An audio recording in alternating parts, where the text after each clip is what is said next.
اب امام مالک کو شاگرد کہہ رہے اندر فی ذالک سنت، ہمارے پاس ایک سنت ہے، تو بیان آگے کیا کیا حدثنا فلان عن فلان، آگے حدیث بیان کی. تو امام مالک نے وہ سنت سما کر کا ان ھذا الحدیث حسن، سنت اور حدیث کو ایک ہی معنی دیا.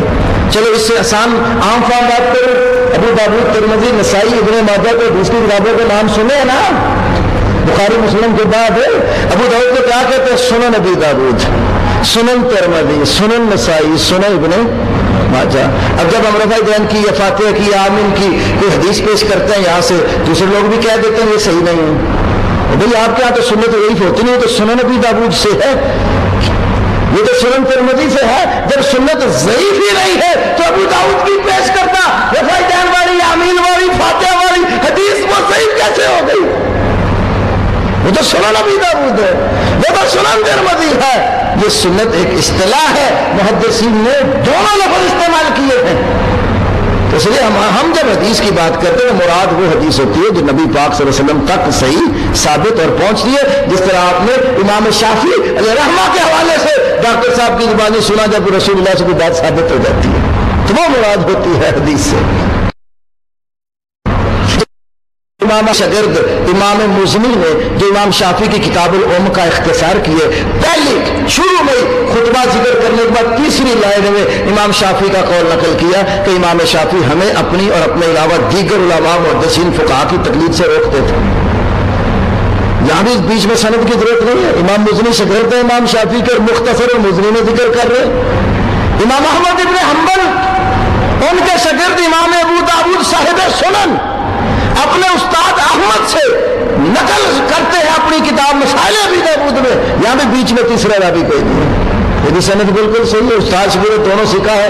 احمد ابن حنبل امام ابو داؤد سے کہتے ہیں اپنے دین میں امام اوزاعی وغیرہ دیگر ائمہ کی تقلید مت کرو. تو تقلید میں کیا ہوتا ہے؟ غیر نبی کی بات بلا دلیل مانی جاتی ہے.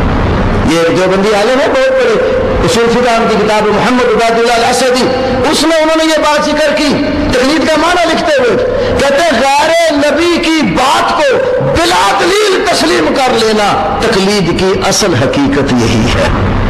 ہم دلیل کی طرف دعوت دیتے ہیں اور دلیل کتاب اللہ اور سنت رسول اللہ ہے. کئی دوسرے لوگوں سے ہمارا یہ ایک امتیاز ہے، جب کتاب اللہ اور سنت رسول اللہ کی بات آتی ہے ہم کسی کی طرف نہیں دیکھتے. باقی لوگوں کے پاس کتاب اللہ اور سنت رسول اللہ سے کوئی مسئلہ آ جائے جو ان کے متعین کردہ امام کے خلاف ہو تو قول امام کی وہ تعویل نہیں کرتے، وہ حدیث رسول کی تعویل کرتے.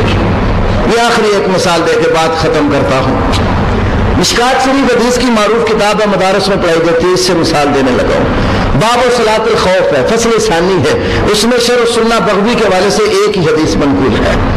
ایک دفعہ نبی کریم صلی اللہ علیہ وسلم مکہ اور طائف کے درمیان ایک وادی ہے بطن نخل، وہاں کفار کے ساتھ برسر پیکار تھے. نماز ظہر کا وقت ہو گیا. نبی پاک صلی اللہ علیہ وسلم کے صحابہ کے دو گروہ بن گئے، ایک دشمن کے مقابلے میں، ایک آپ کے ساتھ. آپ نے ایک گروہ کو ظہر کی نماز پڑھائی 2 رکعت، سلام پھیر دیا اور پچھلا نبی سلام پھیرا چلے گئے. یہ گروہ چلا گیا دشمن کے مقابلے میں، وہ دوسرا گروہ آگے جو لڑ رہا تھا انہوں نے آپ کی ابتدا میں نماز پڑھی. آپ نے ان کو بھی 2 رکعت نماز پڑھائی اور سلام پھیرا. نبی پاک کی کتنی ہو گئی؟ اور صحابہ کی؟ نبی پاک کی ایک سلام کے ساتھ 4 یا 2 سلاموں سے؟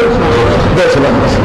ملا علی قاری حنفی نے اس حدیث کی شرح کرتے لکھا، یہ مشکات درسی نسخہ اس کے حاشیے میں بھی ہے، مرقات شرح مشکات میں بھی ہے.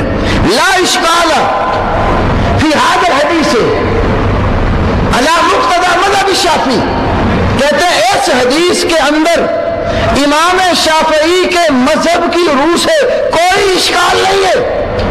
کیوں؟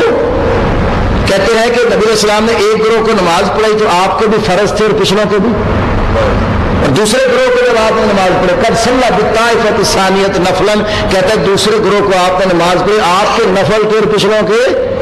تو کیا ثابت ہوا؟ امام نفل کی نیت سے نماز پڑھا رہا ہو، مقتدی فرض کی نیت سے کھڑا ہو تو اس کی اقتداء درست ہے. یہی حدیث کا مذہب ہے، شافعی کا مذہب بھی یہی ہے. اس لیے ہمارے جب تراویح کی نماز ہوتی کسی فرض رہتے تو ہم کہتے کہ اس میں جماعت میں شریک ہو گئے. اب امام شافعی کا کہتا ہے مذہب کی روح سے اس حدیث میں کوئی اشکال نہیں ہے، اس لیے پہلے آپ کے فرض تھے، پچھلے گروہ کو آپ نے نماز پڑھائی وہ آپ کے نفل تھے، تو نفل پڑھانے